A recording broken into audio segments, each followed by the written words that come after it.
সুপ্রিয় শ্রোতা, আপনারা শুনছেন বাংলাদেশের প্রথম কমিউনিটি রেডিও লোকবেতার ৯৯.২ FM।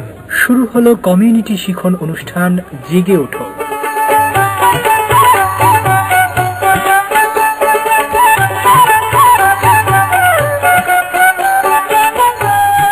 কমিউনিটিবাসীর জন্য শিক্ষা ও তথ্য সম্পর্কিত নানান বিষয় নিয়ে অনুষ্ঠান জেগে ওঠো। এই অনুষ্ঠানটি শুনতে পাচ্ছেন লোকবেতার ৯৯.২ FM থেকে। সহযোগিতায় আইপিডিসি প্রোগ্রাম, ইউনেস্কো, সেমকা ও রূপান্তর।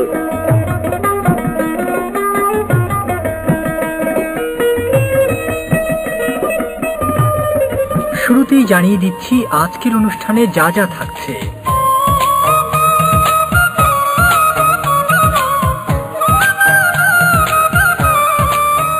পুরো অনুষ্ঠানেই কথা হবে জলোচ্ছ্বাস সম্পর্কে। শুনতে পাবেন জলোচ্ছ্বাসের ক্ষতির দিক নিয়ে প্রতিবেদন, শুনবেন বিষয়ভিত্তিক নাটক, থাকবে একটি সচেতনতামূলক দুর্যোগ বিষয়ক গান।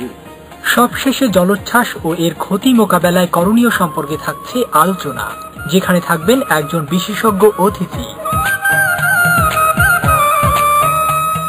শুরুতে জলোচ্ছ্বাসে বরগুনার মানুষের কি ধরনের ক্ষতি হয় এ বিষয়ে একটি প্রতিবেদন। প্রতিবেদনটি তৈরি করেছেন Abida Sultana.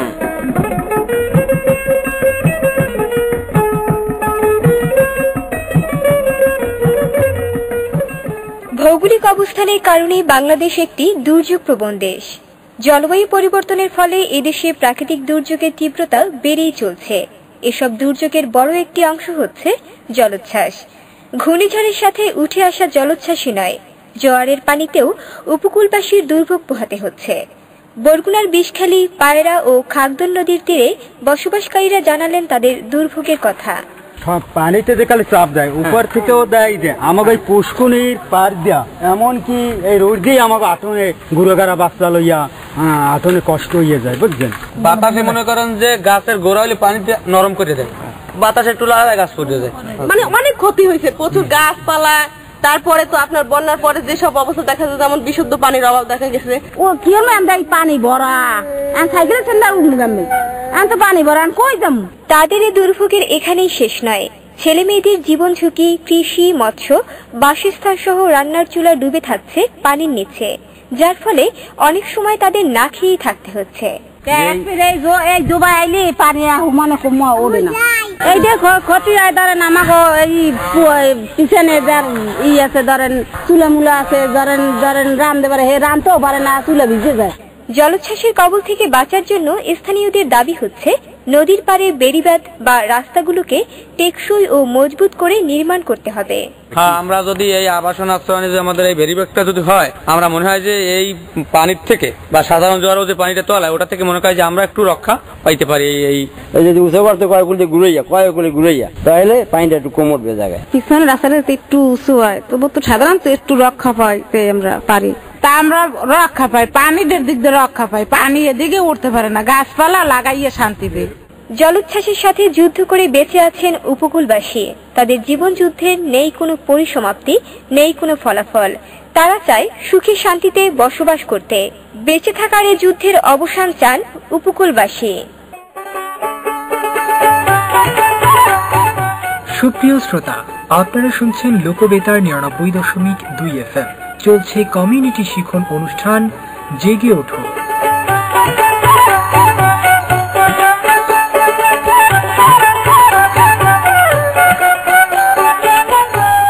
IPDC programme, UNESCO, সেমকা ও রূপান্তরের সহযোগিতায় অনুষ্ঠানটি প্রচারিত হচ্ছে।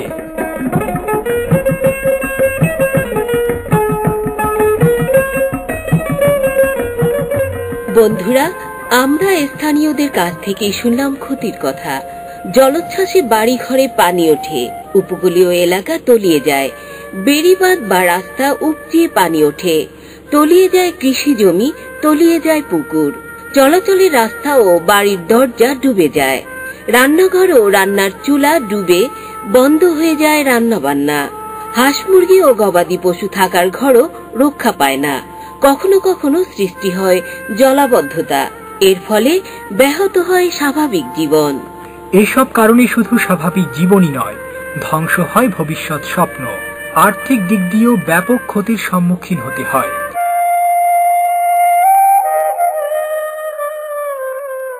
বন্ধুরা, এ পর্যায়ে জলোচ্ছ্বাস নিয়ে শুনবেন একটি নাটক। নাটকের নাম আমার মানিক।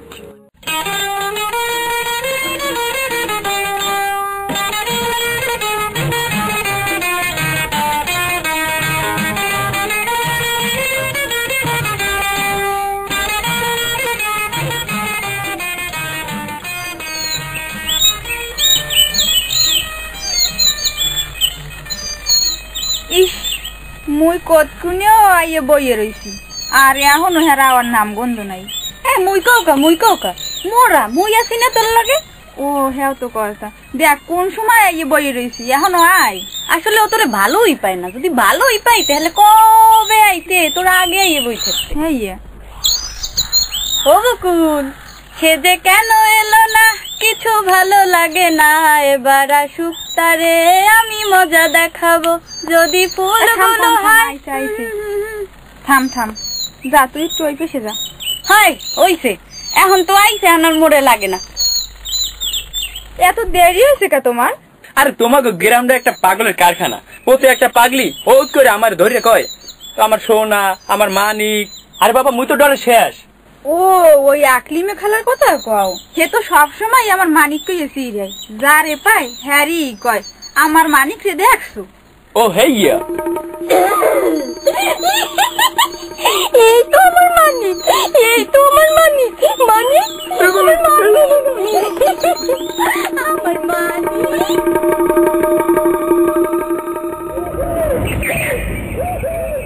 ওই সেই আর দৌড়ান লাগবে না, এই নি বউ এনে বউ। আচ্ছা বকুল, উনি আমার মানিক, আমার সোনা এরকম করে কে? মানিক কেটা? ও হ্যাঁ, করুন ইতিহাস। আকলিমা খালার একমাত্র পোলা মানিক জলুচ্ছ্বাসে বাসায় লই গেছে আর চোখের সামনে দিয়ে। তা এই ঘটনাটা একটু আমার কবা। হনো তাইলে, হে দিন আনলে কালা মেঘে ডাহায় একটা দিন।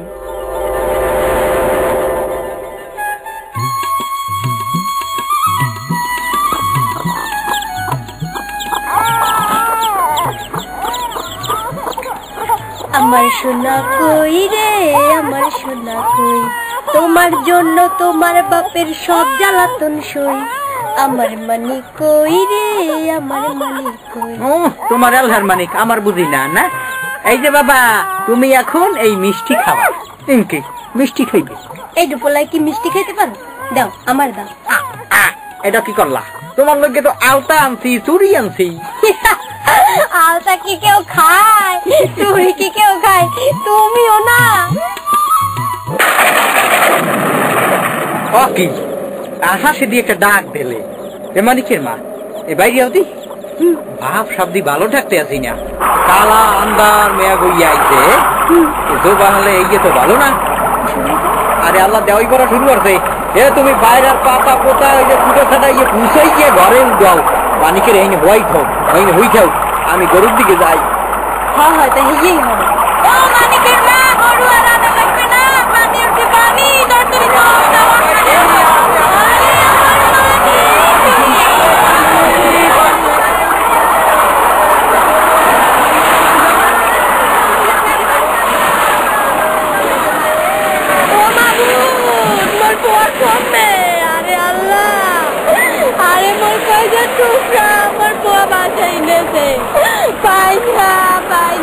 সোনা জাগলে ওরে আল্লাহ, পরে পানি পরে বাসা।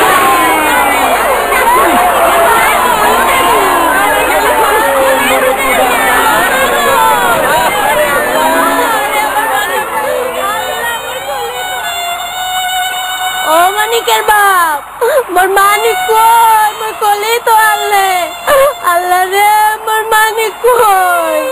কই গেলে মানিক? ও মানিকের বাপ, মানিক কই গেলে? ও মানিকের বাপ, কথা কও না কে? ও মানিকের বাপ, মোর কলু ধরে মানিকের বাঁচাইয়া লইয়া গেছে। মানিক রে, মানিক রে।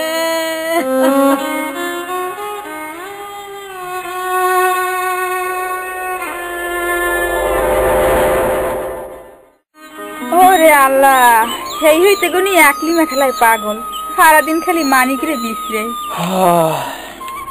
ওই তোরা না কি আরো আমার মানিকের ডাকছো? তুই ডাকছো আমার মানিকের ডাকছো? আমার মানিক কই? আমার মানিক কই? আমার মানিক, আমার সোনা, আমার মানিকের ডাকছো? দেখছো আমার মানিক কই? আমার মানিক সোনা কই? আমার মানিক সোনা কই? আমার মানিক সোনা কই? আমার মানিক সোনা কই? আমার মানিক কই?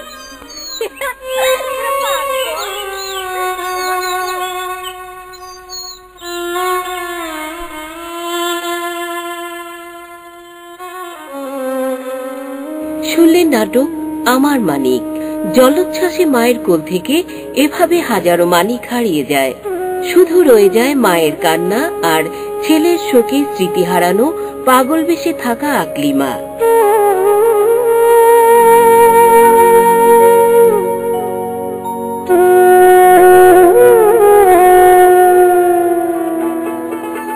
সুপ্রিয় শ্রোতা, চলছে আইপিডিসি প্রোগ্রাম ইউনেস্কো, সেমকা ও রূপান্তরের সহযোগিতায় কমিউনিটি শিখন অনুষ্ঠান জেগে ওঠো।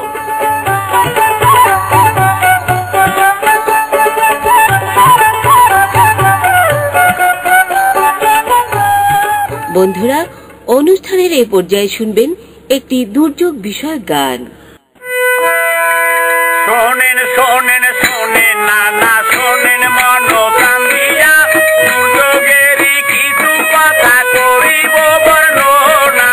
নানা হে শুনেন শুনেন হে নানা শুনেন মনোকান্দিয়া, দুর্যোগেরই কিছু কথা করিব বর্ণনা। নানা হে দুর্যোগ হইল বন্যা খরা, পর্বতের সর্বহারা।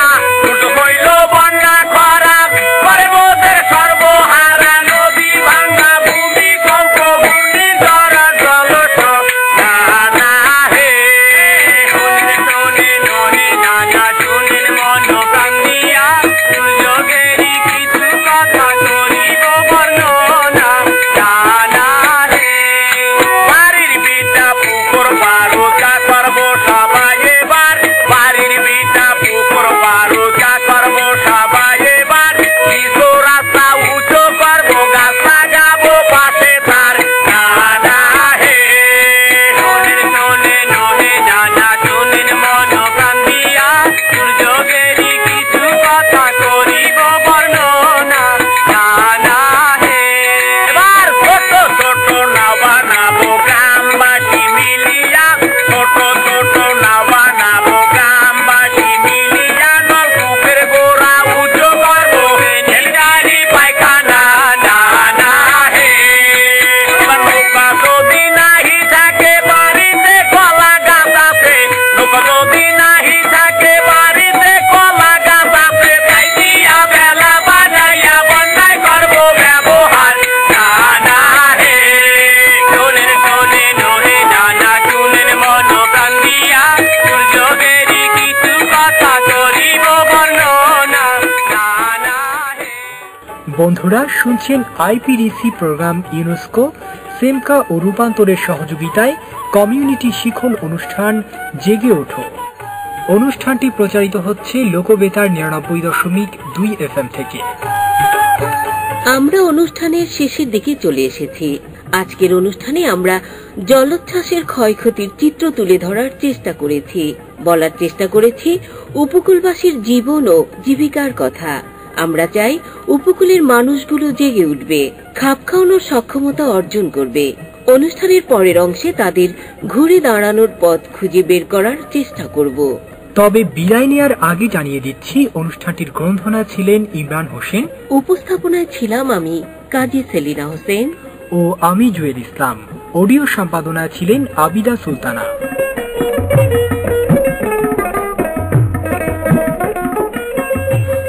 সুপ্রিয় শ্রোতা বন্ধুরা, আপনাদের সবাইকে আলোচনা পর্ব শোনার জন্য আমন্ত্রণ জানাচ্ছি।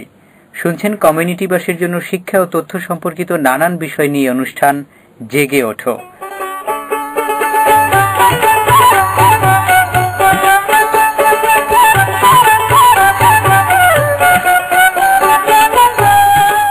সহযোগিতায় আইপিডিসি প্রোগ্রাম, ইউনেস্কো, সিমকা ও রূপান্তর। আর অনুষ্ঠানটি পুনঃপ্রচারিত হবে আগামীকাল 4 মে বুধবার বিকেল 3:45 আজকের আলোচনায় অতিথি হিসেবে আমাদের স্টুডিওতে উপস্থিত আছেন আজমল হুদা মিঠু, ইউনিট টিম লিডার, দুর্যোগ অনুসন্ধান, উদ্ধার, প্রাথমিক চিকিৎসা ও ঘূর্ণিঝড় বিষয়ক প্রশিক্ষক, সিপিপি বরগুনা। আপনাকে শুভেচ্ছা এবং অভিনন্দন আমাদের আজকের আলোচনায়। আমি অভিনন্দন আপনাদেরকে জানাই, লোকবেতার পরিবারকে, যেহেতু আমাকে এই সুযোগ দেওয়ার জন্য। প্রিয় শ্রোতা, প্রাকৃতিক দুর্যোগের কারণে আমরা নানান ধরনের ঝুঁকি মোকাবেলা করি। ঘূর্ণিঝড়ের তাণ্ডবে ও জলোচ্ছ্বাসে ভেঙে যায় ঘরবাড়ি, হারাতে হয় সম্পদ, সম্পত্তি, জান ও মাল। আমরা প্রথমেই আজমল হুদা মিঠু আপনার কাছ থেকে জানতে চাইব জলোচ্ছ্বাসের কারণ সম্পর্কে। যেহেতু আমরা সাগর উপকূলের বাসিন্দা, আমাদের অবস্থান ঘূর্ণিঝড় জলোচ্ছ্বাসের সাথে গভীরভাবে সম্পৃক্ত। সেক্ষেত্রে প্রতি বছরই আমরা এই ঘূর্ণিঝড় এবং জলোচ্ছ্বাসের সাথে আমরা এফেক্ট হই। এবং এই জলোচ্ছ্বাসটা আমরা যে ক্ষতিগ্রস্ত হই, জলোচ্ছ্বাসে আমরা ক্ষতিগ্রস্ত হই, এই জলোচ্ছ্বাসটা আসলে কেন আমাদের এই উপকূলে আঘাত হানে বা আমরা কেন জলোচ্ছ্বাসের কবলে পড়ি? যেহেতু সাগরকূলে আমরা, বাংলাদেশের সর্বশেষ জেলা হচ্ছে বরগুনা জেলা, আর এই বরগুনা জেলারই সর্বশেষ দক্ষিণে রয়েছে বঙ্গোপসাগর, আর এই বঙ্গোপসাগরের কুল ঘিসি আমাদের এই উপকূল। সেই জন্য প্রতিনিয়ত আমরা ঘূর্ণিঝড় জলোচ্ছ্বাসের সাথে আমরা ঘূর্ণিঝড়ের সাথে জলোচ্ছ্বাস উঠে আসে। সেই কারণেই আমরা ক্ষতিগ্রস্ত হই। আর স্বাভাবিক জোয়ার যেটা হয়, সেই জোয়ারও আমরা এই জলোচ্ছ্বাসের আক্রমিত হই। ধন্যবাদ জানাচ্ছি আপনাকে। আমরা জানলাম যে আমরা কেন জলোচ্ছ্বাসে আক্রান্ত হচ্ছি এবং কেন আমরা জলোচ্ছ্বাসের মুখে পড়ছি, ক্ষতিগ্রস্ত হচ্ছি। স্বাভাবিক আমাদের যে ঘূর্ণিঝড় রয়েছে, সেই ঘূর্ণিঝড়ের সাথে আমাদের জলোচ্ছ্বাস উঠে আসা, যেটি বিগত দিনে সিডর আইলা মহাসেনে আমরা দেখেছি, প্রবল জলোচ্ছ্বাসে বড় একটা ক্ষতি ছিল। এবং আমাদের স্বাভাবিক জোয়ারের পানিতেও কিন্তু আমাদের উপকূলীয়, বিশেষ করে বেড়িবাঁধের বাইরের অংশগুলো ক্ষতিগ্রস্ত হচ্ছে।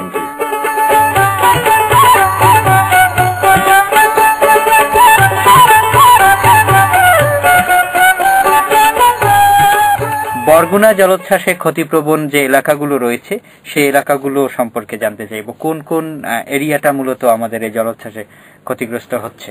বরগুনা জেলাটা যেহেতু আমাদের 3টে নদীতে বিস্তৃত, সেই জন্য হলো পায়রা, বিষখালী, খাগদন। আর এই খাগদন, পায়রা, বিষখালীর উপকূলে যারা বসবাস করে তারা প্রকৃতপক্ষে তারাই ক্ষতিগ্রস্ত হচ্ছে। অর্থাৎ আমাদের নদীর পাড়ের যে মানুষগুলো রয়েছে, নদীর পাশাপাশি যে মানুষগুলো রয়েছে, তারা এটির ক্ষতির সম্মুখীন বেশি হচ্ছে। ধন্যবাদ জানাচ্ছি আপনাকে। বন্ধুরা, আপনারা শুনছেন বাংলাদেশের প্রথম কমিউনিটি রেডিও লোকবেতার 99.2 FM। চলছে কমিউনিটি শিক্ষণ অনুষ্ঠান জেগে ওঠো।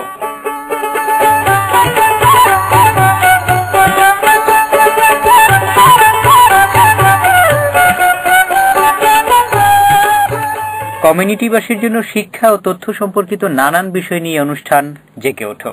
এই অনুষ্ঠানটি শুনতে পাচ্ছেন লোকবেতার 99.2 থেকে। আর অনুষ্ঠানটি পুনঃপ্রচারিত হবে আগামীকাল 4 মে বুধবার বিকেল 3:45 সহযোগিতায় আইপিডিসি প্রোগ্রাম, ইউনেস্কো, সিমকা ও রূপান্তর। প্রিয় শ্রোতা, আজকের অনুষ্ঠানে অতিথি হিসেবে আমাদের সাথে রয়েছেন আজমল হুদা মিঠু, ইউনিট টিম লিডার এবং দুর্যোগ অনুসন্ধান, উদ্ধার, প্রাথমিক চিকিৎসা ও ঘূর্ণিঝড় বিষয়ক প্রশিক্ষক, সিপিপি বরগুনা। এ পর্যায়ে আপনার কাছে জানতে চাইব, জলোচ্ছ্বাস থেকে রক্ষা পাওয়ার জন্য আমাদের পূর্বে কি কি করণীয় রয়েছে? আসলে পূর্বে করণীয় বিষয় আমাদের রয়েছে যে এই বিষয়ে আমাদেরকে আগেই তো রেডিওতে আমাদের আবহাওয়ার বিষয়গুলো আমাদেরকে জানতে হবে, সেই মতো আমাদের কার্যক্রম করতে হবে।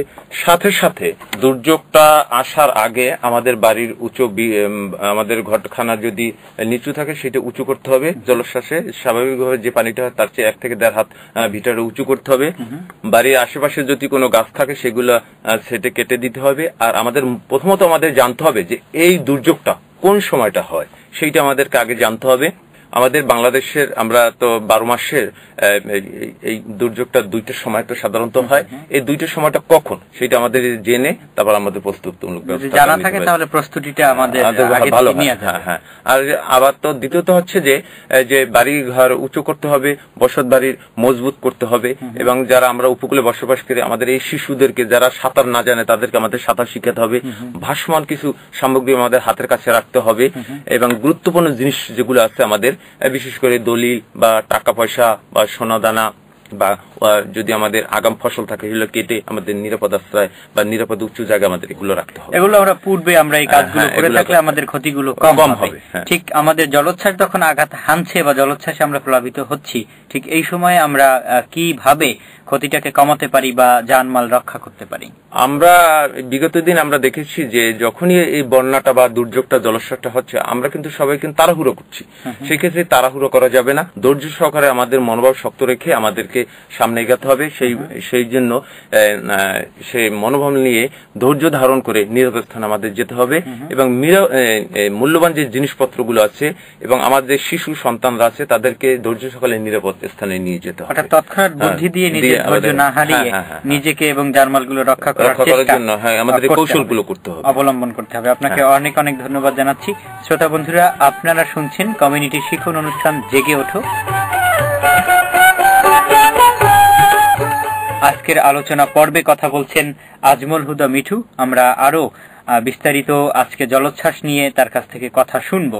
পরবর্তী কথা শুনতে চাইব আমাদের যে জলোচ্ছ্বাস যখন হচ্ছে এবং এই জলোচ্ছ্বাস থেকে বাঁচার জন্য আমাদের যে উপায়গুলো রয়েছে সেই উপায়গুলোর মধ্যে গুরুত্বপূর্ণ একটি উপায় হচ্ছে আমাদের এই জলোচ্ছ্বাসটা ঠেকানো। জলোচ্ছ্বাস ঠেকাতে আমাদের বেড়িবাঁধের ভূমিকা কি? বিকল্প নেই, বেড়িবাঁধের কোনো বিকল্প নেই। যেহেতু আমরা উপকূলের মানুষ, আমাদেরকে বাঁচতে হলে, যেহেতু সাগরকুলের মানুষ, সাগর, সেই ক্ষেত্রে আমাদের বাঁচতে হলে আমাদের বেড়িবাঁধের প্রয়োজন। আর বেড়িবাঁধের বিকল্প নেই, কারণ হচ্ছে বৃষ্টির হাত থেকে রক্ষার জন্য যেভাবে একটা ঘরের প্রয়োজন, সেই ক্ষেত্রে জলোচ্ছ্বাস থেকে বাঁচতে হলে আমাদের বেড়িবাঁধের কোনো বিকল্প নেই। আমাদের বেড়িবাঁধ আমাদের অত্যন্ত প্রয়োজন, এটা খুবই গুরুত্বপূর্ণ বিষয়। যেহেতু আমাদের যে জলোচ্ছ্বাসটা সেটি উঠে আসছে নদী থেকে বা সাগর থেকে, চারপাশে যে বেড়িবাঁধটা দেওয়া হয় শক্ত এবং মজবুত করে, তাহলে হয়তো বা আমরা যারা জনসাধারণ আছে আমরা সেই জলোচ্ছ্বাস থেকে বাঁচতে পারি, রক্ষা পাওয়া সম্ভাবনা। এই ক্ষেত্রে সরকারি উদ্যোগ সম্পর্কে যদি আপনার কাছে জানতে চাই। সরকারি উদ্যোগ তো অবশ্যই সরকারের উদ্যোগ আছে এবং সেই মোতাবেক তারা কাজ করছে এবং এই ক্ষেত্রে আমার বক্তব্য হচ্ছে যে সরকার যে উদ্যোগটা নিচ্ছে আমি তাদেরকে সাধুবাদ জানাই। সাথে সাথে বেড়িবাঁধখানা যেন অবশ্যই টিকসই এবং মজবুত করা হয়, সেই জন্য সরকার অবশ্যই সচেষ্ট আছে, বিদায় কার্যক্রম চলছে। সরকার যে এই যে কার্যক্রমটা বাস্তবায়ন করছে তাদেরকে একটা প্রশিক্ষণ দেওয়ার প্রয়োজন আছে এবং এই পুনর্বাসনে যে আমরা যারা ক্ষতিগ্রস্ত হচ্ছি তাদের এই পুনর্বাসনে তাদেরকে সহযোগিতার প্রয়োজন আছে। বেশি বেশি সেই বেড়িবাঁধের পাশে বেশি বেশি গাছ লাগাতে হবে এবং কোন গাছ লাগালে এই বেড়িবাঁধটি টিকসই হয় সেই দিকেও সরকারের খেয়াল রেখে সেই ব্যবস্থাটা নিতে হবে। ধন্যবাদ জানাচ্ছি আপনাকে। এই কর্মকাণ্ডগুলো মূলত সরকারিভাবে চলছে এবং সেগুলো আরো যাতে ত্বরান্বিত হয় সেই বিষয়ে আপনার মতামতটা আমরা পেলাম। পরবর্তীতে সরকারের পাশাপাশি বেসরকারি ভাবেও উদ্যোগ গ্রহণ করা প্রয়োজন, এই সম্পর্কে আপনার মতামত কি? তো যেহেতু আমরা 2007 সালে 15 নভেম্বর সিরিয়রের পর থেকে আমরা ব্যাপক ক্ষতিগ্রস্ত হয়েছি, সেই আলোকেই আমাদের এই অঞ্চলে, উপকূলীয় অঞ্চলে ব্যাপক এনজিও আমাদের এখানে কাজ করছে। সেই এনজিও তো অনেক কার্যক্রম তারা বাস্তবায়ন করছে সরকারের পাশাপাশি। তো এই যে পাশাপাশি যে এনজিও গুলো আছে, সেই এনজিও গুলো যে সরকার যে এই যে বেড়িবাঁধগুলো কার্যক্রম চালাচ্ছে, সংস্কার করছে, এই সংস্কার পাশাপাশি এনজিও গুলো যদি তারা এই সংস্কারের কাজে পুনরায় সেই কাজগুলো আবার তদান্বিত করা হয় বা করেন, তাহলে অবশ্যই তারা আমাদের এই জানমাল রক্ষা করা যাবে।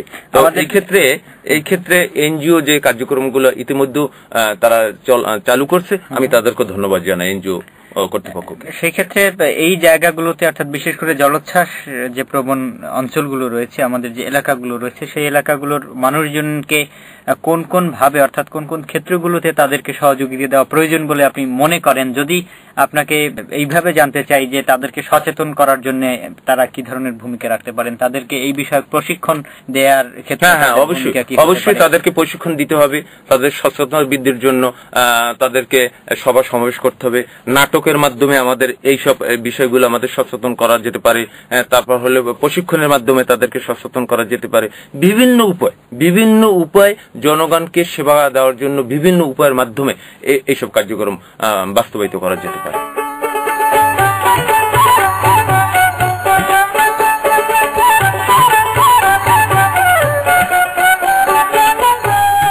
আপনার অভিজ্ঞতা থেকে স্থানীয়রা কিভাবে এটিকে মোকাবেলা করছেন, এই ক্ষেত্রে জলোচ্ছ্বাস থেকে রক্ষার ক্ষেত্রে তারা কিভাবে নিজেদেরকে রক্ষা করছেন বা তাদের তখনকার অবস্থানটা কি রকমের হচ্ছে, আপনার অভিজ্ঞতা থেকে যদি সেই দৃশ্য সম্পর্কে আপনি একটু বলেন। আসলে কি আমরা যে এর আগে যে আমাদের জলোচ্ছ্বাস বা বন্যাগুলো হয়েছে, সেখানেই তো আমাদের একটা কথা আছে, বাঁচতে হলে মানতে হবে।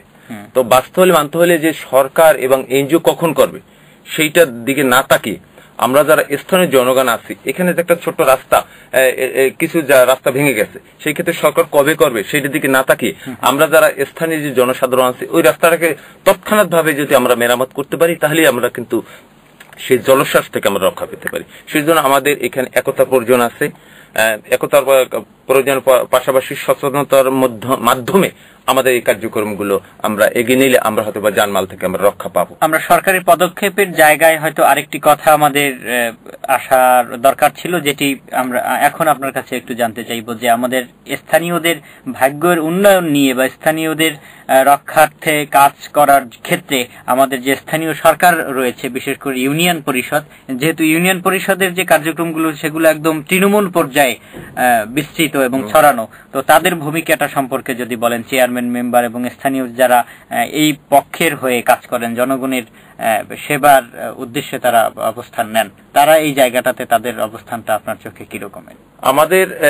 আমাদের বিশেষ করে বরগুনা উপকূলের যে বেশ 10টি ইউনিয়ন আছে, ইউনিয়নের যারা বর্তমান চেয়ারম্যান আছে এবং তারা তাদের চেয়ারম্যানদের তাদের যে মেম্বারগণ আছেন, তাদের যে সরকারের পাশাপাশি যে সেই লোকালয় পর্যন্ত যে কার্যক্রমগুলো তারা বাস্তবায়ন করছে, আসল প্রশংসনীয় কারণেই আমরা কিন্তু এখন সেই আগের দিনে আপনি চিন্তা করে দেখেন যে এর আগে একটা জলোচ্ছ্বাস বা বন্যা হলে শতকরা 70 জন লোক মারা যেত, আর এখন 1000কে একজন লোক মারা যায় না। তো অবশ্যই তাদের সেখানে তাদের ভূমিকা আছে, প্রশংসনীয়। জ্বলন্ত উদাহরণ হিসেবে আমাদের সিডরে যে মারা যাওয়ার, সেই ক্ষেত্রে আমাদের মহাসেন অথবা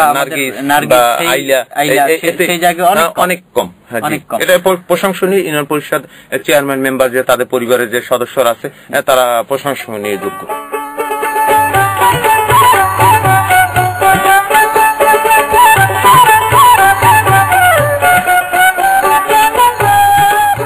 ধন্যবাদ জানাচ্ছি। আমরা একদম শেষ দিকে চলে এসেছি। শেষ প্রশ্নটি দিয়ে আমরা আজকে রীতি টানবো, স্থানীয়দের অর্থাৎ উপকূলবাসী সচেতন হওয়ার গুরুত্বের কথা। অবশ্যই আমাদেরকে সচেতন হতে হবে। আমরা যে সচেতন হইনি তা বলা যাবে না, আমরা সচেতন হয়েছি এবং আমাদেরকে যতটুকু যে ঘাটতি আছে সেটুকু পূরণের জন্য আমাদের আরো সচেতন হতে হবে, আমাদের একতা হতে হবে। আমাদের যেহেতু সাগরকুলে আমরা মানুষ, আমাদের একতাবদ্ধভাবে এই জলোচ্ছ্বাস এবং এই ঘূর্ণিঝড়কে মোকাবেলা করার জন্য আমাদের বিকল্প নেই। সেই বিকল্প না থাকলে আমাদেরকে পূর্ব প্রস্তুতিমূলক ব্যবস্থা নিতে হবে এবং সেই মোতাবেক ঘূর্ণিঝড় প্রস্তুতি কর্মসূচির যে মেসেজগুলো দেয় সেগুলো পরিপূর্ণভাবে শুনে আমাদেরকে ব্যবস্থা করতে হবে, তাহলে হয়তো আমাদের জানমাল রক্ষা পাওয়া যাবে। আপনাকে অসংখ্য ধন্যবাদ। সুপ্রিয় শ্রোতা বন্ধুরা, শুনছেন লোকবেতার 99.2 FM।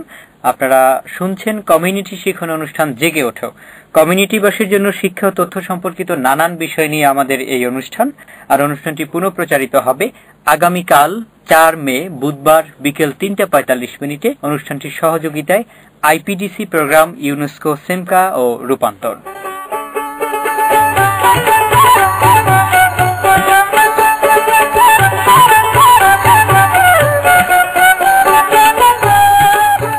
আমরা অনুষ্ঠানের শেষ প্রান্তে চলে এসেছি।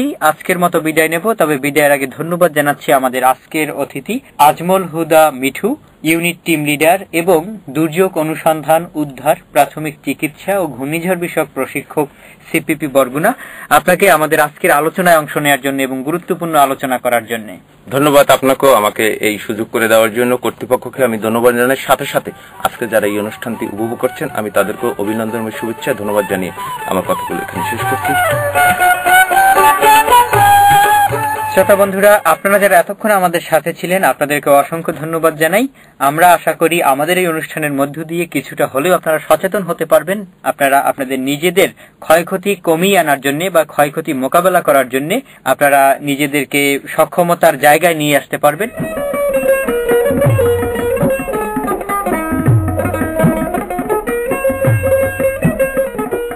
আমরা বিদায় নেব। বিদায়ের আগে জানিয়ে দিচ্ছি অনুষ্ঠানের পরিকল্পনা এবং সঞ্চালনায় ছিলাম আমি ইমরান হোসেন, অনলাইন সম্পাদনায় ছিলেন ফখরুল ইসলাম রনি এবং আজকের পুরো অনুষ্ঠানটি প্রযোজনা করেছেন মনির হোসেন কামাল।